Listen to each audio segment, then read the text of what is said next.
When was the social forestry program started in India? Very important. భారతదేశంలో సామాజిక అడవుల కార్యక్రమం ఎప్పుడు ప్రారంభించారు? Social forestry programme.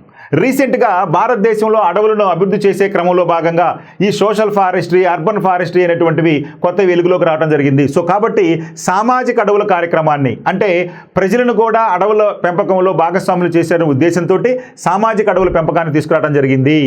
సో కాబట్టి రోడ్ల వెంబటై, అదేవిధంగా పట్టణాలలో కూడా ఈ యొక్క మొక్కలు నాటేటువంటి కార్యక్రమంలో భాగంగా ఈ సామాజిక అడవులను తీసుకురావడం జరిగింది. అయితే ఎప్పుడు అని అడుగుతున్నాడండి. 1952, 1972, 1962 అండ్ 1976 ఎప్పుడు చేశారండి? మనకి సామాజిక అడవుల కార్యక్రమాన్ని 1976లో తీసుకురావడం జరిగింది. So social forestry program started in the year 1976. మరి 1952లో తీసుకుంటే ఏం జరిగిందండి? 1952లో వచ్చి మనకి ముందుగా ఇది 1952లో వచ్చేసి మనకి ఫస్ట్ ఫారెస్ట్ యాక్ట్ వచ్చింది, అంటే మొదటి అటవీ చట్టాన్ని తీసుకురావడం జరిగింది. సో కాబట్టి 1952లో స్వతంత్రం తర్వాత మొట్టమొదటి అటవీ చట్టాన్ని తీసుకురావడం జరిగింది. ఆ తర్వాత 72లో వచ్చేసి వైల్డ్ లైఫ్ యాక్ట్ని తీసుకురావడం జరిగింది. సో సెప్టెంబర్ 9న 1972లో వైల్డ్ లైఫ్ యాక్ట్ వచ్చింది.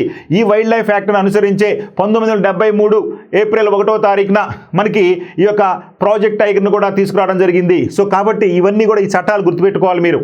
సో ఇక్కడ సామాజిక అడవుల చట్టం మాత్రం 1976. ఓకే.